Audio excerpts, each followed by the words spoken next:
Hey guys, what is up? Boss Nasty here, back in with another video. Today we're gonna do something slightly different. I'm gonna be doing my Plague Tale retrospective, my overview, my review, whatever you want to call it. Uh, but yeah, I really just want to talk about these two games. I had a lot of fun with them. I actually beat Plague Tale Innocence a long time ago, like 2 years ago, and then like probably a little bit after that, the second game came out. I started playing that. I never beat it, but I have beaten it now. Uh, I came back, just had like 3 missions or 4 missions left that were all like 20 minutes long. I didn't know they were that short. If I would have known, I was just fucking blasted through them. But it was a fun time. I do have some complaints, which I will be talking to y'all about. But I I really like the game. But can we talk about one thing first? Dude, is Focused Entertainment fucking kicking ass with their publishing right now. They have been releasing a bunch of fucking great games. They got more coming out too. Like John Carpenter's Toxic Commando, which I'm super interested in because I'm a huge John Carpenter fan. But yeah, they dropped like Banishers last year, Space Marine 2, um, and then they did Bolt Gun, which was huge. Atomic Heart is a game I actually enjoyed. I probably should beat it eventually. It's one of those games I do need to. Of course, the Plague Tale games we're gonna be talking about today. Evil West, one of my favorite games of the past few years. Just some great titles, man. I guess they published Insurgency Sandstorm too.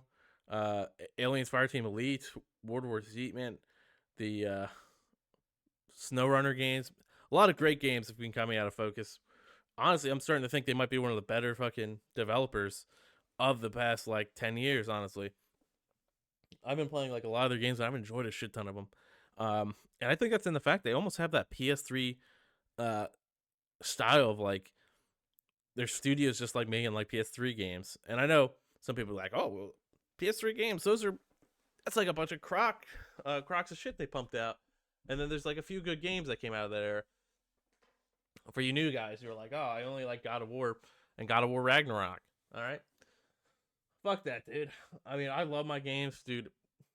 I'll just give a little bit of my background on gaming. You know, of course, I started on the PS2 and PS1, so I played a shit ton of those games.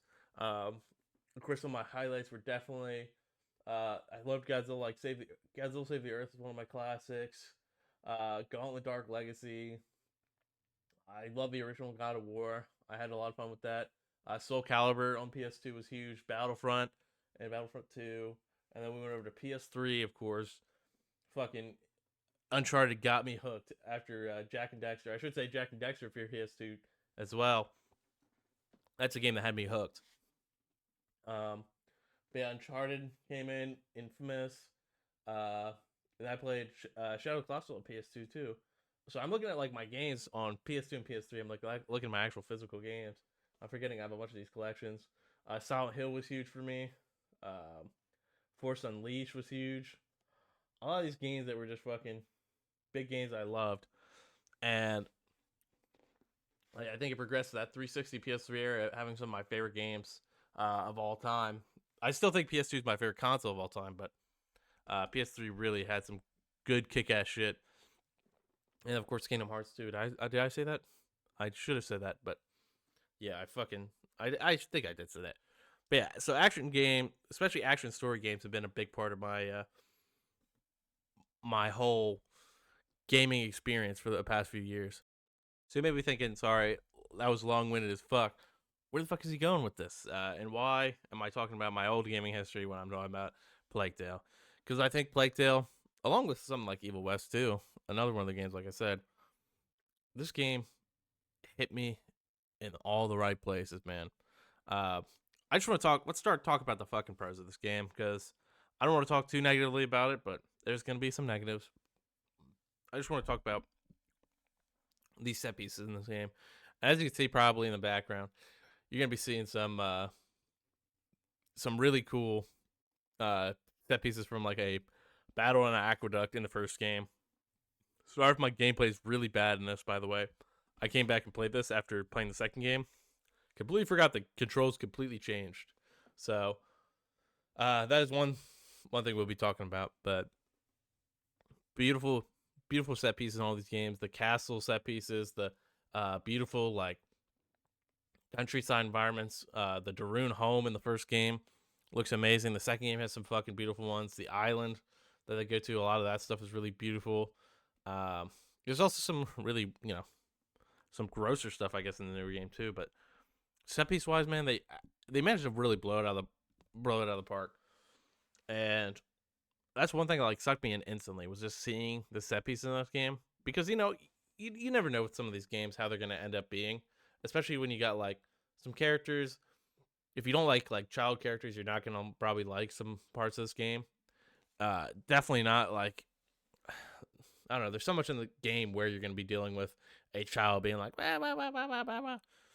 I I don't mind it, but yeah, I have to like push forward with this though.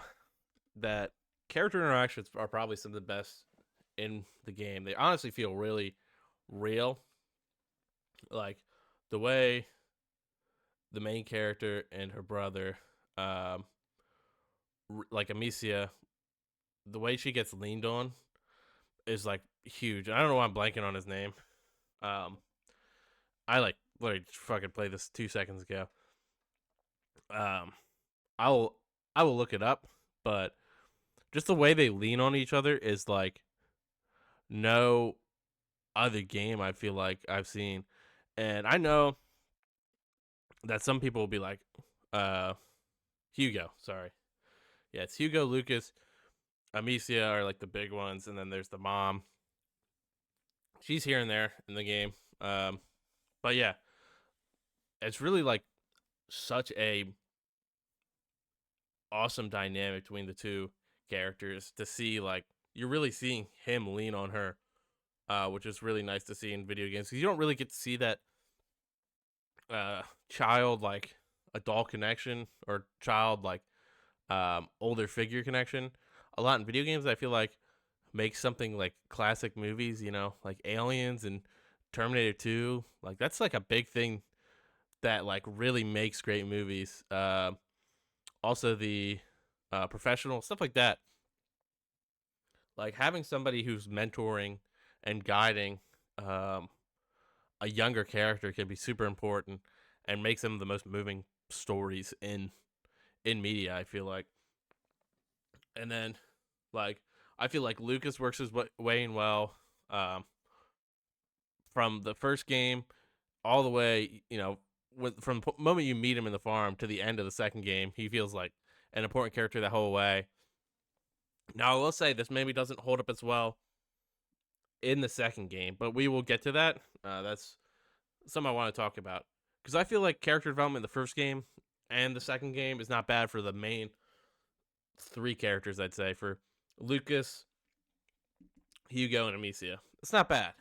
Uh, for some other characters, you're like, what is happening here? Like, why is this?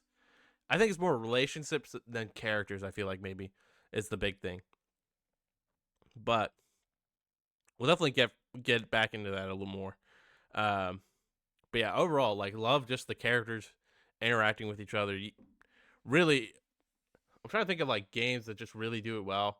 I guess Uncharted with Nate and Sully is a huge one that I love. The way they're able to play off each other. There's a little less of that. It's not as joking of a game. It's really just kind of a dark, depressing game. The whole atmosphere is kind of like crushing darkness the whole time. And you got to realize, like, this is a world that's kind of, I would say, very loosely based on like, you know, plague era Europe. You know what I mean? Because really, the plague is like different here than the way it works. But it's really cool everything that happens with it. And I feel like the second game kind of loses a little bit of that atmosphere. I mean, it's supposed to be post plague, and just FYI, there's gonna be some spoilers for the second game.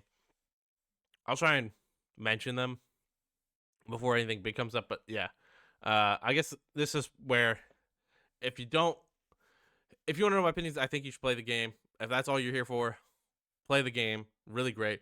Now spoilers. All right.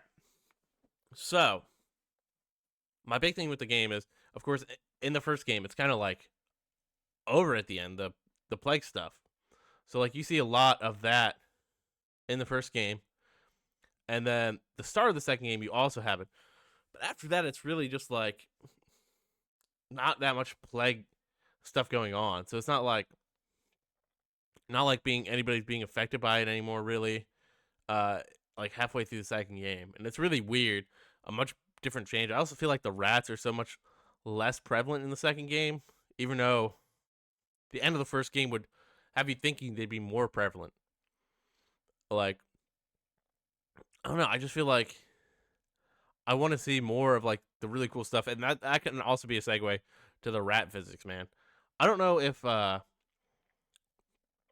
don't know if what company works on this. I believe it's Asoba is like the actual studio that works on it, and then I don't know if them and Saber maybe got together because holy shit, I think they might have took some influence. Sorry if my mic sounded far away, but they might have taken some influence from the Plague Tale for Warhammer 40k or Space Marine 2. I don't know why, but yeah, because some of the physics, man, with all the rats like piling up and being able to have that many rats on screen at all times, and they're all like seemingly doing different things, and like when you're playing the first one, I noticed just in like the seconds I was playing earlier, one rat will just like what like if one rat gets too close to you, he will notice you and just be the one rat that chases you. It's like kind of weird and very very different, but super super unique. And I think the also the light light to rat physics is insane. Like I don't know how they have that much like real time shit, and also the bodies dropping and everything like that. All that real time shit that's going on and affecting it is crazy. But yeah, the first just like I don't know, everything about the interactions with that and rats is just very very well done. Um, and it kind of makes me want to get to the let me talk about the pros of the second game, like just the awesome details and quality of life things they added. So the second game to me is like huge because it um adds one big thing, which is the fact that you don't have to collect rocks anymore. Everything's like made a lot more simply. Also, fucking bow and arrows is fucking awesome. Or having the not bow and arrow crossbow really improves the game and adds a lot of momentum that you didn't have in the first game. I feel like, and just really gives you a lot more options to kill. Which there's a lot more killing in the second game. Holy shit! There's so much more action. There's like vehicle missions, if you want to say that, like really cool. Of course, in the first part of the game, you get a like a riverboat gunning mission, basically with a crossbow, and then late in the game, you get a fucking mission where you're driving a like a flamethrower cart around, which is insane. First of all, like that shit's crazy. You're getting chased around like or a city basically like crumbling around you as you're driving around it, and you're fucking flamethrowing, dude. That shit's insane. I will say though, a problem I do have with the second game, um, is the ending, man. Uh, the ending of the first game is really cool, has a fun like ending and a crazy like power fantasy. Where the second game, like, it's really like the flamethrower card is like really the last big action set piece you get, and there isn't much afterwards. It's more just like really story based, and yeah, like I know it's has a lot of weight to the end of the game, which it's fine. But it doesn't really feel like there's like a final boss fight or anything that you like overcome in the end, more than just like feelings, I guess. Which I guess is important to come over feelings, but I just don't. I think there could have been a little bit more towards the end of the game that would have improved that section. Um, but overall, like the story in the first game and the second game, I think is decently good overall. I think there is some issues with it that we'll talk about in the cons list. But overall, like I think it tells a really interesting story about a child who's got this basically in worst times in history, and then gets this new disease put on him that turns out being a disease that is like very rare and very sought after almost, um, because he has a crazy power that lets him control rats basically, and you don't see a lot of it in the first game. Maybe the end when you fight like the Pope, which is fucking awesome. And then the Pope has like his own rats and shit too, his own like white rats. It's really weird, but like the macula is like pretty fucking unique, and I think like a cool way to do it. But I don't know. It's just the second game comes out and it's like, all right, where are we going from here? And it's him trying to figure out still like what's wrong with him and how to cure it. And it works for the most part. Like he's got cool like prophetic visions and stuff like that, and it's a fun game. But I just think like, what the hell? Like, what the hell are we doing for a second game? But I think they put it through pretty well. I don't think it's bad. I just wish there was more to it. I'd say. I wish they developed some of the side characters more, because that's my whole problem with the second game. It's just they don't develop Arno. Like, kind of gets developed, but why the fuck does he just switch sides?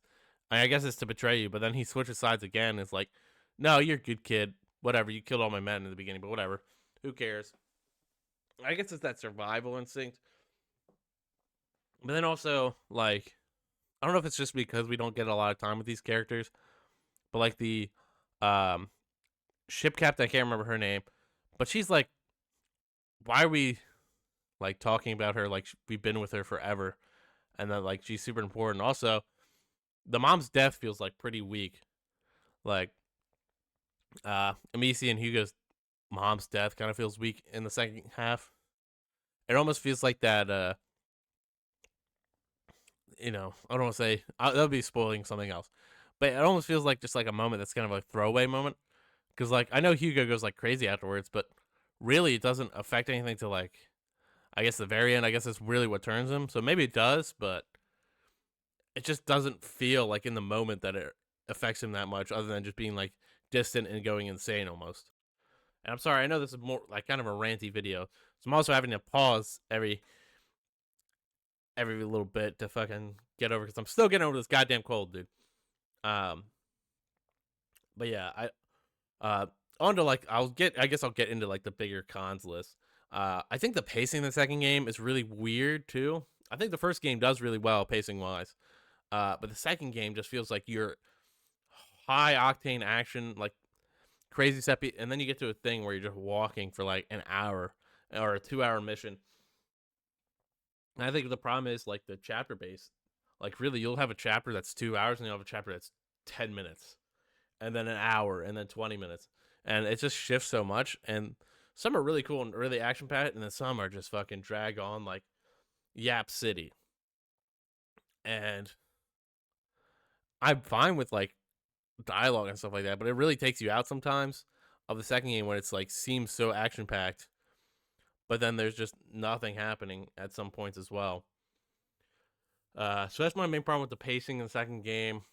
And then the villains too in the second game, where I think the first game had like cool, like it was kind of like you know, it's kind of like situational every time. It seemed like for most of the first game, and then you kind of had like the Pope against you and everything like that. And I think it worked. Like everything felt developed. But the thing that did not feel developed was goddamn like the Count and his wife. Like that shit didn't feel like it mattered at all.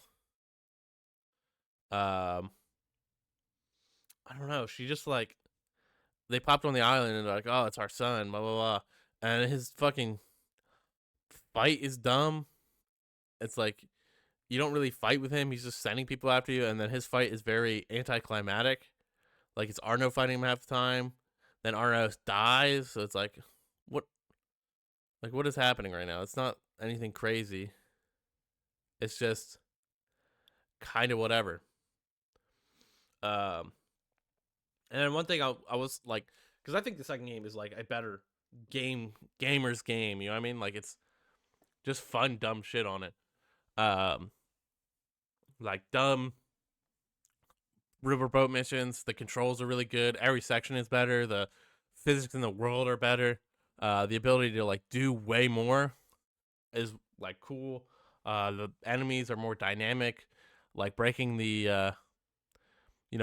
armor off the big guys so you can kill them with the crossbow and everything because they're like too armed to be killed by the crossbow, which doesn't really make sense, but kind of is what it is. And um, I don't know, it feels better in a lot of ways, but I just wish I don't know. I just wish it had more substance behind it and the wholehearted like story wise and everything like that. But getting besides that, the first game does have some cons too, and that is really the control scheme is terrible.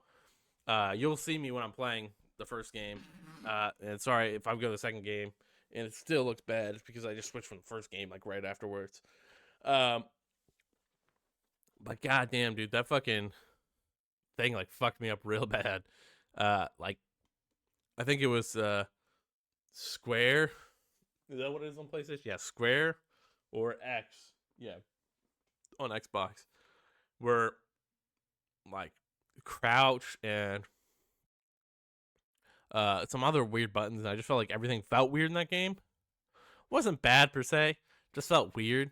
The second game just feels so much better. I know there's still some stuff like I would love to sprint with L3, and I would love to crouch with O. Who wouldn't? But I think it still feels really good.